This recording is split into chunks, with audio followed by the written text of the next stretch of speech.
We are starting with the chapter Transport in Plants, which comes under the Plant Physiology unit. And I'm going to discuss the topics of passive transport, active transport, diffusion, facilitated diffusion, and porins, osmosis, water potential, absorption in plants, transpiration, pressure flow, mass flow hypothesis. And what are the things transported in plants? Water, mineral nutrients, organic nutrients, plant growth regulators, food which is synthesized in the leaves. That is the transport. What are the substances which are transported in the plants are the mainly water, mineral nutrients which are absorbed from the root, and the food which is synthesized in the leaves. These are all transported in the plants. And this transport includes two types of distances, that is short distances and long distances. For short distance, the transport takes place by diffusion and cytoplasmic streaming. For the long distance, it takes place by the vascular tissues like xylem and phloem, which is known as the translocation. The translocation of water is done by the xylem, and the translocation of food is done by the phloem. Coming to the means of transport, there are two types of transports, passive transport and the active transport. Here, in passive transport, no ATP is consumed or no energy expenditure takes place. But in active transport, energy expenditure is must and ATP is required. Substances move from regions of higher concentration to the regions of lower concentration in case of passive transport. But in active transport can take place even against the concentration gradient. And in passive transport, not sensitive to factors like temperature, inhibitors, etc. That means in passive transport, it is not affected by the temperature increase or decrease. But in case of active transport, it is very sensitive to temperatures as well as inhibitors. That means here sometimes the proteins, when they are carrying the substances, they are very sensitive to the temperature. If the temperature rises, the proteins get denatured and the enzyme activity also gets inhibited. And in the passive transport, we can see the types of passive transport are diffusion, facilitated diffusion, and osmosis. And in case of active transport, there are some membrane like proteins. There are some proteins in the membranes called pumps, and these proteins can transport substances from the low concentration to the higher concentration, which is called as the euphil transport. Again, you see here that you are two types of transport, which passive transport does not require ATP, but the in active transport energy is must, that is ATP is required. And here in the passive transport, the substances move from the region of higher concentration to the region of lower concentration, and active transport can take place even at even against the concentration gradient, that is even if it is higher concentration also it can move. And here, and it is not sensitive to the temperatures or inhibitors, but here in active transport it is very sensitive to the temperature and as well as the inhibitors. And here the passive transport are diffusion, facilitated diffusion, and osmosis. And for active transport, there are some proteins called as pumps, and these can transport the substances even from lower concentration to the higher concentration. And this type of transport is called as the euphil transport.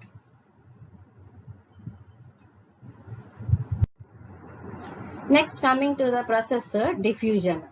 Diffusion, the transport of solute particles from the region of higher concentration to the lower concentration till it reaches equilibrium.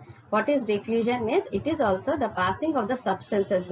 Here the substances where they are more here in this, these substances are in the higher concentration, and it can move through the membrane where there is a lower concentration, and till where it will move is till it attains equilibrium. That is the transport of these are the solute particles.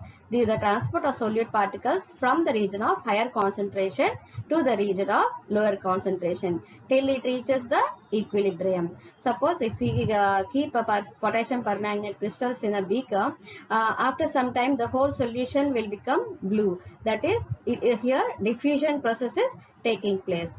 And diffusion obviously takes place in the gases and liquids, and diffusion of solids also takes place, but it is very low.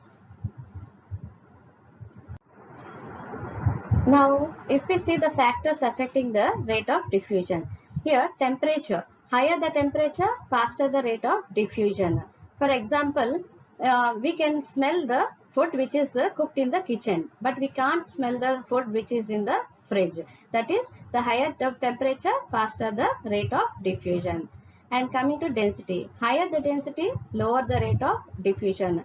If the density is more, that is, the substances are little bit heavier, then the rate of the diffusion is slow or lower. So that is the higher the density, lower the rate of diffusion. And concentration gradient, higher the concentration, the faster the diffusion. If the concentration is more, then the diffusion is also fast. And here next, surface area of absorption. Greater the surface area of absorption, greater is the diffusion. And if it is the surface area is more, then diffusion is also more. And lipid soluble particles move faster, so diffusion is faster. The particles which are soluble in lipids, the diffusion is also fast. Before knowing about the facilitated diffusion, let us know about what are the porins here. Porins are a kind of protein channels, as they are useful to carry the molecules across the cell membrane. There are some substances which cannot pass through the cell membrane. So here proteins help to cross these substances through the cell membrane. These are called as the protein channels or the carrier proteins. What they do? These proteins, they carry the substances which cannot pass through the cell membrane. So these help in passing these substances. So they are called as the protein channels or the carrier proteins. So that's ultimately these are helping in the facilitated diffusion. They form huge pores on the outer membrane. The name itself, porins, means they form pores on the membranes. To carry these substances, these proteins are having some pores on it. And porins are all usually present in plastids and mitochondria, and also in some bacteria. And not only porins, there are some aquaporins, and they are called as the water channels. Water channels are made up of 8 different type of aquaporins. Now let us know about the facilitated diffusion. After knowing about the porins, you can easily understand the facilitated diffusion. Generally, substances soluble in lipids diffuse faster through the cell membrane, but substances that have the hydrophilic moiety find it difficult to pass through the membrane. Then their movement has to be facilitated. That means some substances cannot pass through the membrane. That is, they are not having the sharing capacity. The hydrophilic moiety is the sharing of the substances, and it is difficult to pass through the membrane. So what is happening? There should be an alternative process, that is the facilitated diffusion. So what are the proteins which are helping in this facilitated diffusion are nothing but the porins. Some special proteins help to move substances across the membrane without utilizing ATP energy. Here no ATP is utilized. So here some membrane proteins provide sites at which such molecules across the membrane, which are known as porins, facilitates the diffusion process, which is known as the facilitated diffusion. That means here in the facilitated diffusion, that means diffusion occurs, that is the passing of the substances occurs with the help of some proteins, and these proteins are nothing but the porins. And here there is no utilizing ATP. Here there is the diffusion process is no ATP is required here, so it is a passive process.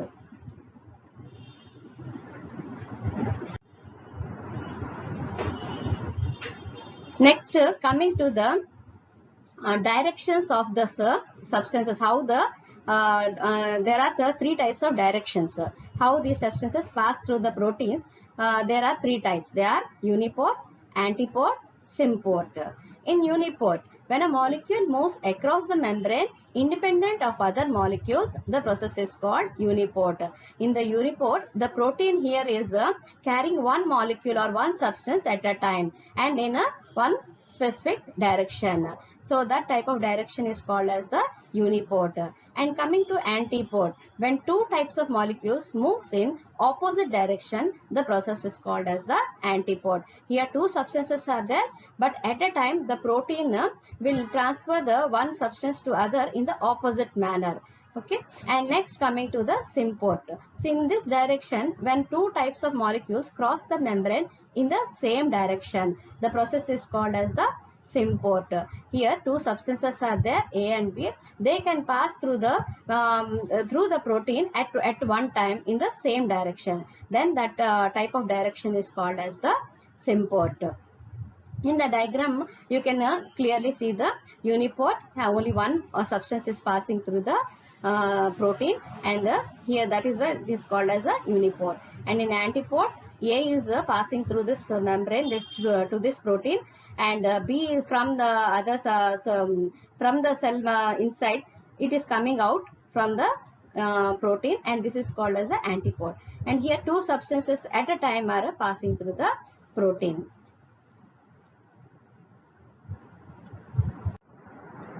Now let us know what is water potential.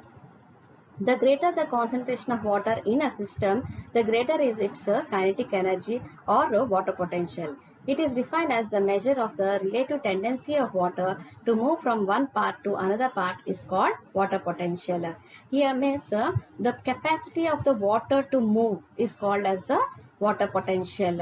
In other words, I am saying how much the water molecules are there, the more the water can move. The potential is more. That is, it can move from one part to another part. That is what here it is defined. The greater the concentration of water, that means here the more number of water molecules are there. Here, the greater concentration of the water in a system, the greater it is kinetic energy. That is, the movement is more. And here, that is what is called as the water potential. It can also be defined as the tendency of water to move from one part to another part. Okay, and how water potential is generally denoted by the Greek symbol psi. And water will move from the system containing water at high water potential to the one having low water potential. That is, water can move from its higher water potential to its lower water potential. That means where the water molecules are more, it can move from there to the region where the water molecules are less. And here pure water has a high water potential. That means in pure water we are having more number of water molecules, so it is called as it is having a high water potential, and we can measure the maximum water potential of pure water is 0. And the water potential of a solution is less than 0. The solution is why the solution is less than 0 is in the water something else is mixed, that is called as the solution. So that is the reason the water potential is less than 0. And coming to the some other factors which are affecting the water potential, that is the solute potential and the pressure potential. Here solute potential is nothing but when we mix a solute in the water, that is the solvent, the maximum capacity of the dissolution of this solute is nothing but the solute potential. Here we can define it as all the solutions have a lower water potential than pure water. Yes, because the solution is having some solute in that, it is having a lower water potential. The magnitude of this lowering due to the dissolution of a solute is called as the solute potential. The capacity of this solute is the dissolution of this solute in the solvent is nothing but the solute potential, and it is denoted by the psi s. The more the solute potential, the less the water potential. Yes, if the solute is more, the water potential gradually it is lesser. The more the solute potential, the less is the water potential. And so that is the reason it is always negative. The solute potential is always negative. And when in the atmospheric pressure only, the water potential will be equal to the solute potential. Okay, and next coming to the pressure potential. And the pressure built in the plant cell when water enters into the plant cell by diffusion, causing a pressure to build up against the cell wall. Suppose there is a cell in the water, the water continuously enters into that cell. suppose, and that and what happens in the cell, some pressure is created here, and this pressure is acting against the cell wall. That pressure is nothing but the pressure potential. Again I am reading. Pressure is built in the plant cell when water enters into the plant cell by diffusion, causing a pressure to build up against the cell wall. This makes the cell turgid. That turgid means swelling. The cells are swollen because more amount of water is entering into the cell. Then the cell becomes turgid. The magnitude of increment in the water potential in such turgid cells is called as the pressure potential. Here, the magnitude of increment in the water potential in such turgid cell is called what pressure potential means. If the water potential is more, even the pressure potential is also more. And here it is denoted by psi p, that is it is usually positive, and before solute potential is negative, but pressure potential is always positive. Water potential of a cell is affected by both solute and pressure potential. So now water potential depends on not only on the solute potential, it also depends on the pressure potential, and it is denoted by psi w is equal to psi s plus psi p. Now coming to the next process, that is the osmosis. The diffusion of water across the differentially or a semi-permeable membrane is called osmosis. That is, here this is also same like a diffusion, but here a semi-permeable membrane is present. That means a semi-permeable membrane means it allows only few substances to inside the membrane. It does not allow all the particles to move across the membrane.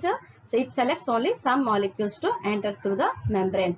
So that is called as the semi-permeable membrane. And such type of diffusion occurring through the semi-permeable membrane is nothing but the osmosis. The diffusion of water across the differentially or semi-permeable membrane is called osmosis. And water here moves from the region of its higher concentration to its lower concentration. That means here if the water is more here and it can move from its higher concentration, means the water molecules are more. So that is the reason it can move through the through its lower concentration. Where the molecules water molecules are less, it can move easily from its higher concentration to its lower concentration. Or you can say the moving of water molecules are moving off from the solvent from the dilute concentration to its higher concentration. Okay, the movement of water here higher concentration is there, it can move from the dilute concentration to higher concentration. Or you can say either way, that is osmosis can be defined as water moving from the region of its higher concentration to its lower concentration, or the moving of the dilute solution, the moving of the solvent particles from the dilute solution into the concentrated higher concentrated solution.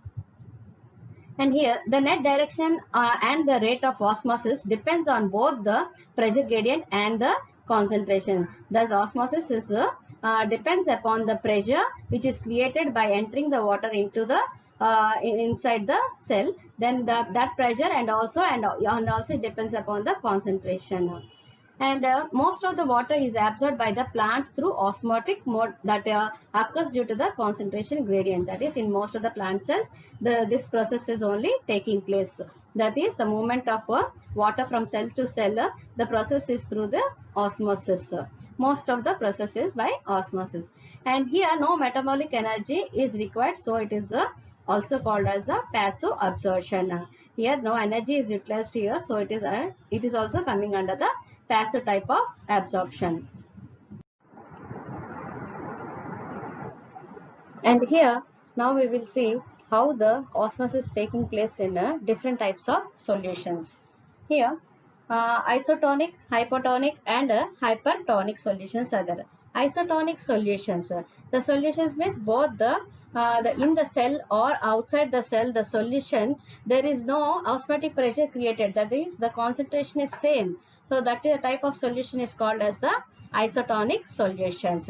If the external solution balances the osmotic pressure of the cytoplasm, it is said to be the isotonic solution. Isotonic means both the concentrations are same and there is no osmotic pressure applying here. So if the external solution balances the osmotic pressure of the cytoplasm, it is said to be the isotonic solution. And coming to the hypotonic solution, if the external solution is more dilute than the cytoplasm, that is here, if the external solution means here, this solution is very dilute, means more amount of water molecules are there, then the cells in the hypotonic solution, the cell in this hypotonic solution happens to swell, that is, it will increase in its size, and this here endosmosis taking place. That means here the water molecules, if they are more outside, and it is that solution is called as the hypotonic, and here, so as the water molecules are more here, they have a tendency to enter into the cell. They have the tendency to enter into the cell, more water molecules move into that cell, and this cell happens to increase in the size due to more amount of water entering into it. And that is the reason this type of solution which is having more water molecules, or which is in a dilute condition, is called as the hypotonic. And this results in the imbibition. Imbibition means the swelling of the cell membrane. Here cell and the cell or the seed, when it is placed in the water, they swell after some time. If the pea seeds, if they are soaked in the water, after the next day, if we see, the cells will increase in the seeds will increase in the size, because it is kept in the hypotonic solution. Hypotonic solution is nothing but the more amount of water molecules are there. It is a dilute solution. It is called as the hypotonic solution. The absorption of water by seeds and dry wood takes place by the special type of diffusion called as the imbibition. And now coming to the hypotonic solution. Here hypotonic solution means the solution outside the cell will be higher concentration. So here what happens, the water inside the cell if there is any water present inside the cell, it comes out, and that because of this the movement of this higher concentrated solution to its lower concentrated solution, this is the plasmolysis is occurring here. So a hypertonic solution means it is having higher concentrated in its concentration. If the external solution is more concentrated, it is called as the hypertonic solution. And if that cell is placed in a hypertonic solution, the cell gets shrinks, and here exosmosis takes place. That is movement of water coming out. That is called as the exosmosis. And when a cell or tissue is placed in the hypotonic solution, the water moves out of the cell, and the cell membrane, the plant cell shrinks away from its cell wall, and is called as the plasmolysis. And here imbibition can take place, but here in hypertonic, plasmolysis takes place. In the diagram, if you see, the first the cell is a turgid cell, that is water. The cell has having some water here, and incipient plasmolysis is when it is placed in the higher concentrated like hypertonic solution, the water is coming out from the cell. That is the reason the protoplast, whatever the cell contains in the cell, continuously gets shrinked. This shrinkage of this protoplast is nothing but this process is nothing but the plasmolysis. And here, due to the cell wall, but cell wall is not getting shrink because the cell wall is little bit thicker, so it cannot shrink. Only the protoplast get shrink here, and this shrinkage is nothing but the plasmolysis. Now, let us see the differences between the osmosis and the diffusion. Here, diffusion is the movement of solute molecules from a higher concentrated solution to a lower concentrated solution. Here, that in the diagram, if you see, the higher concentrated, the movement of the solute particles from the higher concentration solution to the lower concentration. But here, osmosis means the movement of solvent, the water molecules from a dilute solution to the higher concentration. And in diffusion, it does not require any membrane, but in osmosis, it requires a semi-permeable membrane. And diffusion occurs mostly in gases and liquids, but in osmosis, it occurs only in the liquid medium. And diffusion of gases like carbon dioxide and oxygen is happening during photosynthesis. But in osmosis, most of the plant cells, the water is passing through the by the process of osmosis only. These are the some differences between the osmosis and diffusion. Mainly, you can say these are the diffusion is the movement of solute particles without any cell membrane, but that is cell membrane is not a compulsory or is not a must. But here osmosis, it requires a semi-permeable membrane. It is the movement of solvent molecules, that is the water molecules. Now we will see how the water is traveled in the root cells. The root cells, the root hair absorbs the water. This water will, how this water will get moved from one cell to other cell. There are two pathways. That those are called as the apoplast and the symplast. Water absorbed by the root hair moves deeper into the root by two distinct pathways known as apoplast and symplast. There are two pathways with which the water can move into the cells of the root. And apoplast means this is the path of the transport of water in a plant without crossing any membrane. That means the water, after entering into the root hair, the water passes into the cells where there is a where there are intercellular spaces. Only through intercellular spaces the water continuously moves, and at last it reaches to the xylem. But here endodermis is there, but it cannot pass through the Casparian thickenings of the endodermis. Just it gets collected over here, and due to the osmosis again it enters into the endodermis cell, and at last it reaches to the xylem. Apoplast means the movement of water passing through the intercellular spaces without crossing any cell membrane. That means it does not enter into any cells. It just passes through the intercellular spaces, and finally it reaches to the xylem. And this process is a very fast and a passive process, because it is no time is required to enter into the intercellular spaces, so it can travel fast. And it is a passive process because it does not require any energy. And coming to the other pathway, the symplast. Here the water moves from one cell to the another cell. That is, here from the epidermis it enters into the cortex cells.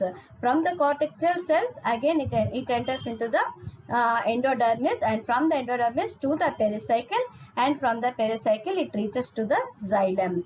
So here it is passing across the cell membrane. The water is passing across the cell membrane from one cell to another cell. Thus, this process is a very slow process, and it is an active process because it has to move against the concentration gradient. Okay, and here you have to remember the pathway means it is water is traveling from the root hair to the epidermis and the cortex cells, and the endodermis and from the endodermis to the pericycle, and from the pericycle it reaches to the xylem. And this is the xylem where this tissue is the main responsible for the translocation of water. So the water is getting collected over in the xylem. The inward movement of the cell is called as the influx, and the outward movement of the water is called as the efflux.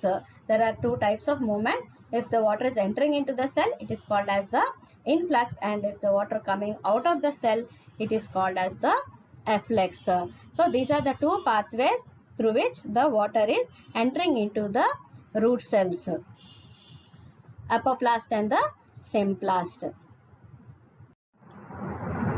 Now let us discuss how the water is getting transported in the plant. Now here, first of all, before going how the water is transported in the plant, let us see the water getting absorbed by the roots, and from the roots again it is supplied through the xylem to different parts of the plant. Like it can the water continuously moves from the root to, and against gravity it travels through the plant, and it is getting supplied to different parts of the plant. Here this is the process going on, and that is the water after traveling into the plant, it finally reaches to the leaves, and more amount of the water, if there is more amount of the water collected, then the water is again escaped into the air through stomata. So this is the process going on in the plant. That is, water is getting absorbed by the root, and from the root it is against gravity, it is traveling upwards, and it is transported to different parts of the plant.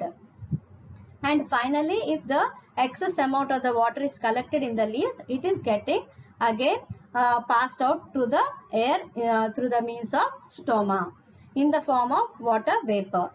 Here, suppose if the stoma getting closed, if the stomas are getting closed in the night, during the night time, the stoma gets closed to stop the transpiration, to stop the excess loss of the water.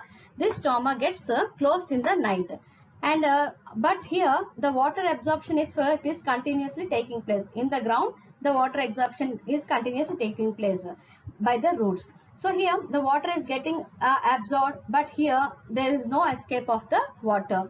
So what happens then? Some pressure is exerted in the root. This pressure is called as the root pressure, which is created in the xylem tissue. Because the water is getting collected in the xylem tissue, it is the continuation of this water makes creates some pressure which is stopping to not to escape from the plant. This pressure exerted in the xylem is nothing but the root pressure. And if you see, if you observe in some plants during the night, if you cut here, more amount of water is coming out from the from the this part of the cutted portion. If this if you cut here, so more amount of water exudes out. That is, here root pressure is such a root pressure, the more amount of water is collected, and it is with this root pressure some amount of water is pushing upwards. That pressure is creating the water to move upwards. That pressure is nothing but the root pressure.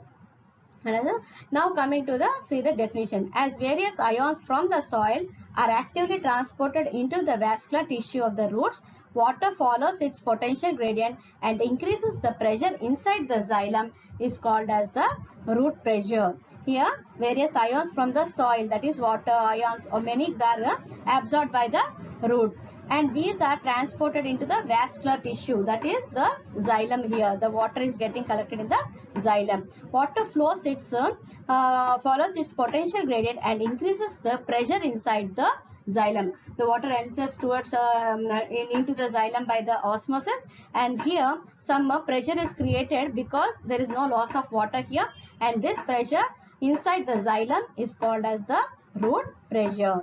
And another term we have to know here is the guttation. Not only because of this root pressure, some water is getting escaped from the leaves, that through the some pores called as the hydrothodes, and this water is getting lost in the form of water only, and this loss of water from the plant through the leaves is called as the guttation. I repeat, the water which is escaping from the plant in the form of water droplets through the pores of the leaves. These pores are nothing but the hydrothodes. Okay, this process is called as the guttation. This guttation is due to the root pressure. More amount of water is getting here, the more pressure is occurring in the xylem. So this water is escaping from the leaves through the process of guttation. In the early mornings, if you see, the leaves of some small herbaceous leaves or some small plants like grasses and all, the leaf blades will have some water on the leaf blades. You will find some water on that.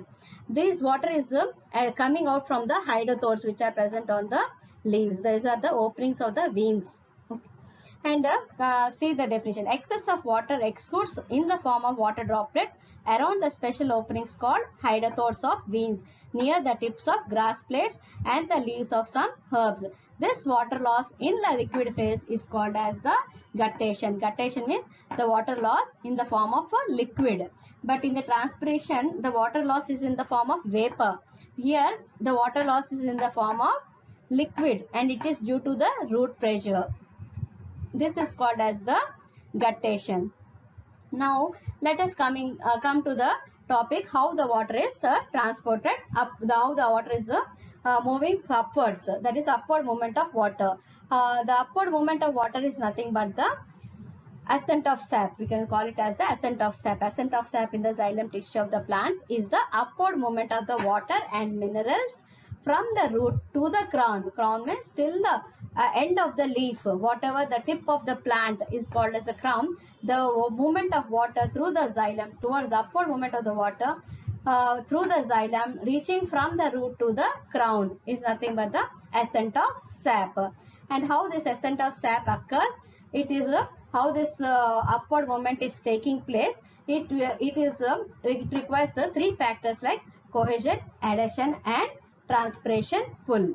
And now we will see what is this cohesion, adhesion and transpiration pull. As I said, there are three physical factors which are resulting in the upward movement of the water. They are the cohesion, adhesion and transpiration pull. Now we will see what is the cohesion means. After the water collecting into the xylem, some cohesion and adhesion takes place. With this process, the water is moving from in the xylem. The cohesion means the attraction of similar molecules, similar water molecules.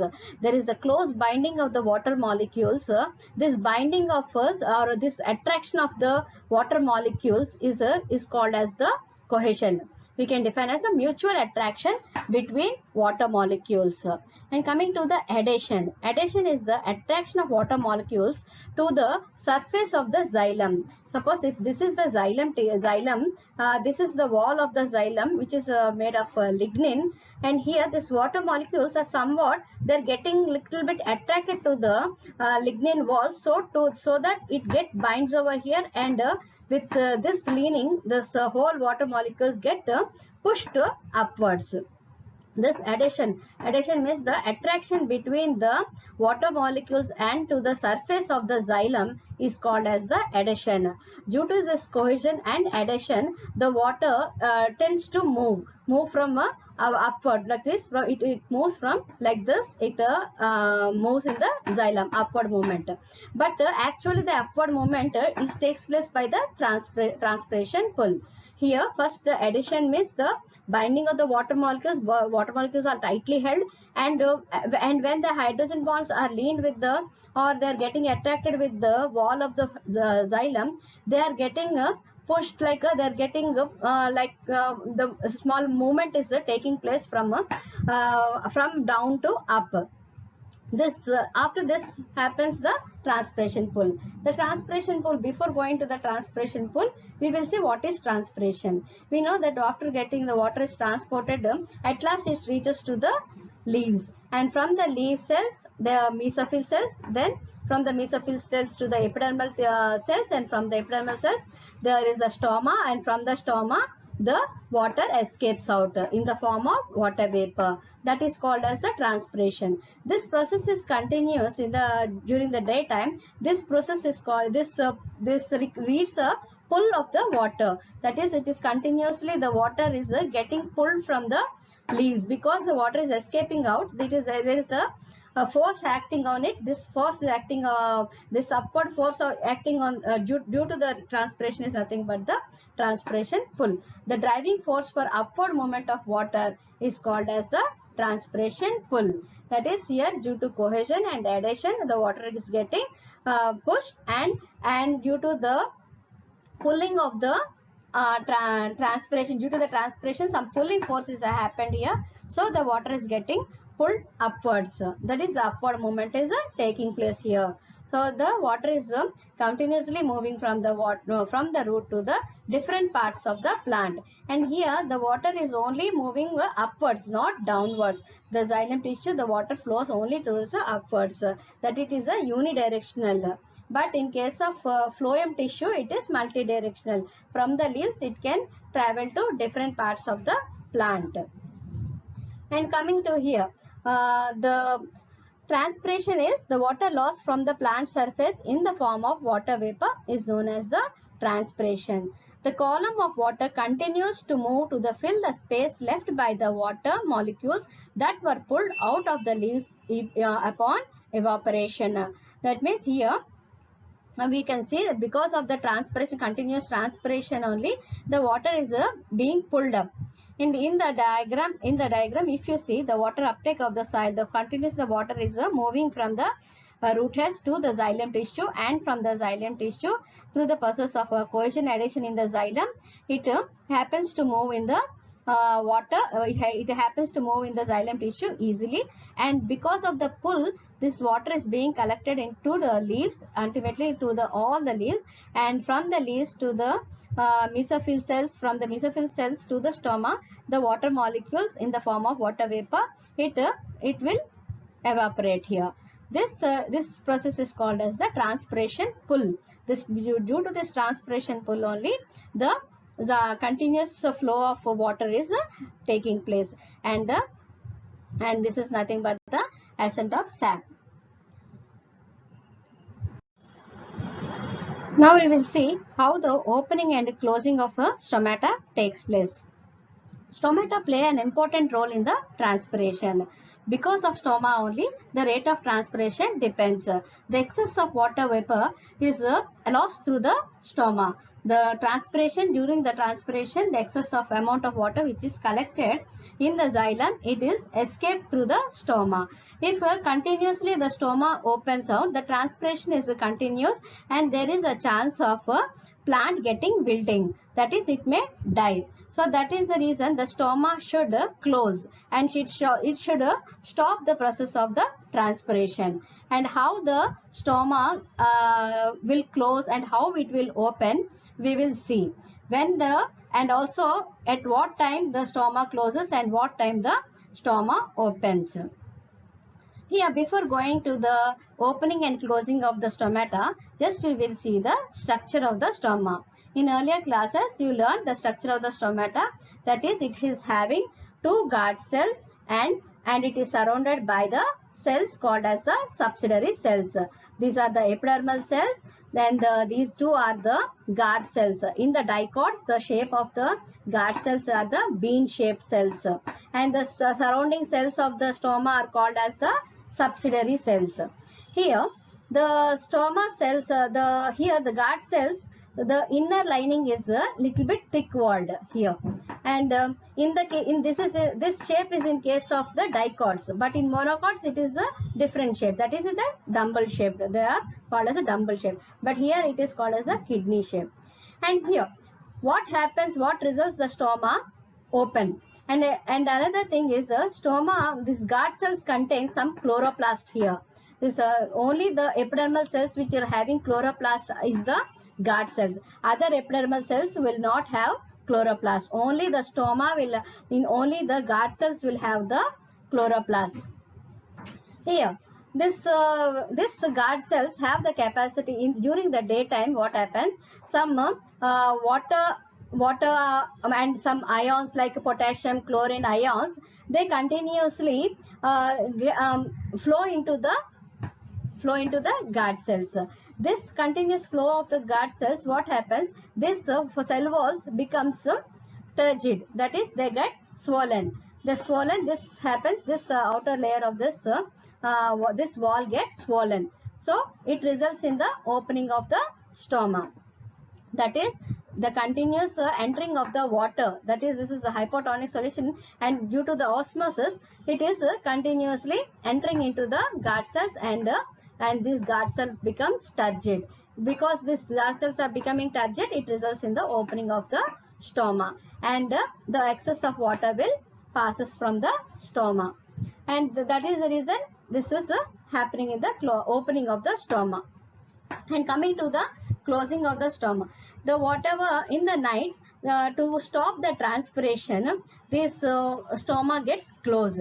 That is, the water water and some ions in the present in the guard cells, they come out from the cells from the higher concentration to the lower concentration.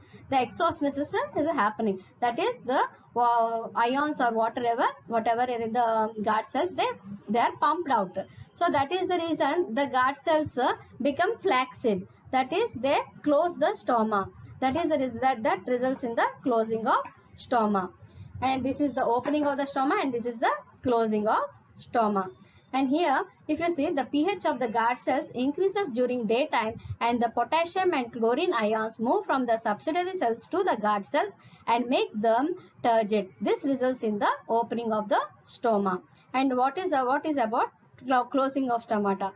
The pH of the guard cells decreases during the daytime, and the potassium and chlorine ions move from the guard cells to the subcellular cells and make them flaccid. This results in the closing of stomata. So here the pH concentration, the hydrogen ion concentration, if it is increases, it results in opening of the stomata, and if it decreases, the pH decreases, then it results in the closing of stomata. And generally all the stomata are the photoactive stomata. Photoactive stomata means they open during the daytime and close during the night time. But some stomata are called as photoactive stomata. These they open during the night time and remain closed during the daytime. Why they open in the night time and close in the daytime is during the daytime it is a very high temperatures in the deserts and all. The daytime the temperature is very high, so excess of loss of water, the transpiration, if the rate of transpiration is very high, the plants gets wilted or it may leads to death, so it may die. That is the reason to avoid the transpiration, during the daytime the stoma gets closed and night time it opens. This type of stomata are called as the photoactive stomata. And for examples, the examples of the photoactive stomata you can see in cacti and bryophyllum. We have learned how the water is getting transported from the roots to the different parts of the plant. And now here we will see how the food is getting transported from the leaves to different parts of the plant, because food is prepared in the leaves, and from the leaves the food is prepared and this food is transported to different parts of the plant. That is, the direction will be multi-directional. But in case of water is a unidirectional. That is, it comes from the root and goes into and travels to different parts of the plant, but it does not again travel back, so it is called as a unidirectional. But in case of food transportation, it is multidirectional. That is, from the leaves it can travel to, the food can be transported to flowers, buds, fruits, and also roots here. And for how this food is transported by the phloem, the Munch proposed a hypothesis called as the pressure flow or the mass flow hypothesis. He introduced two terms, that is source and sink. What is source and what is sink? Source, it is a place in the plant body where food materials are prepared. That is example leaf. That is, it is a place where in the plant body, that is the leaf, where the food materials are prepared is called as the source. That is example leaf. And a sink. Sink means it is a place in the plant body where the food material is stored.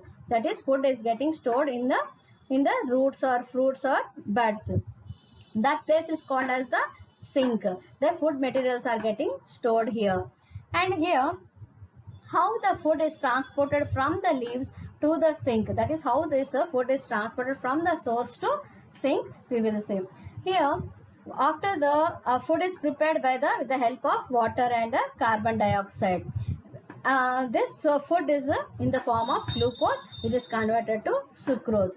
This after the sucrose is formed here in the leaves, in this is the if this is the leaf cell, and more amount of sucrose is here, means this is a hypotonic condition is formed here.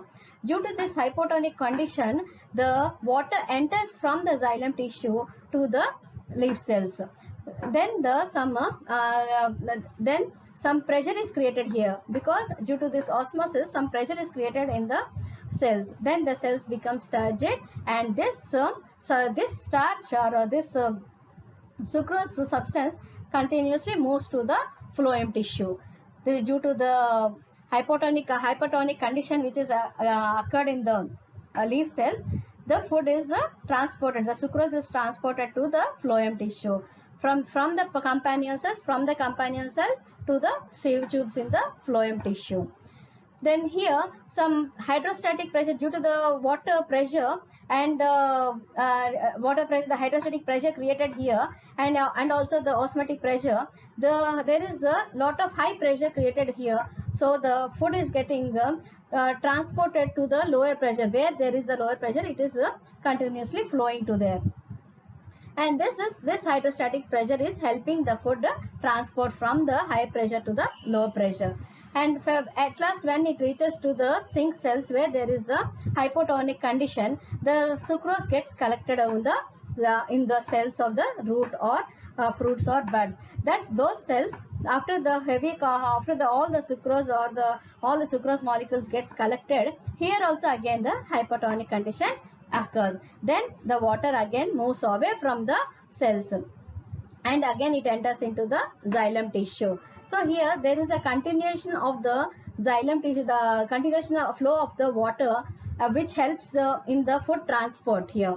This food transport is mainly due to the pressure and the concentration gradient occurring in the cells, that is in the phloem cells.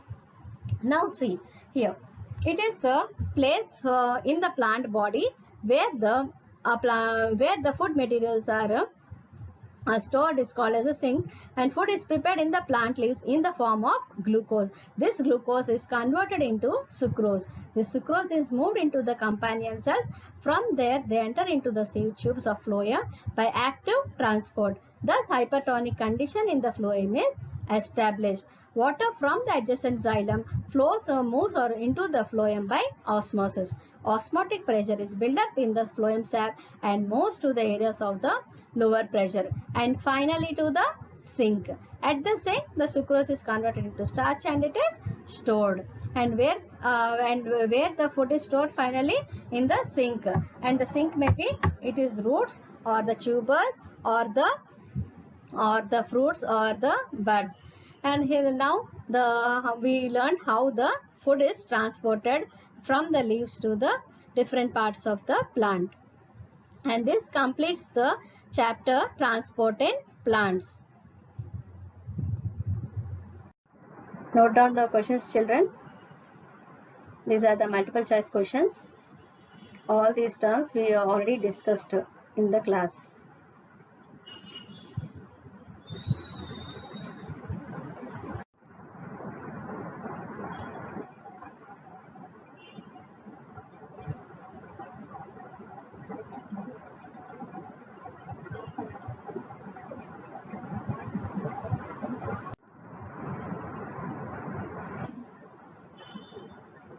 The short answer questions you already learned. Differentiate between osmosis and diffusion, and define and explain water potential. Explain the structure and mechanism of opening and closing of stomata. And very short answers: what are the porins? What role do they play in the diffusion? What are apoplast and symplast? And thank you for watching, children.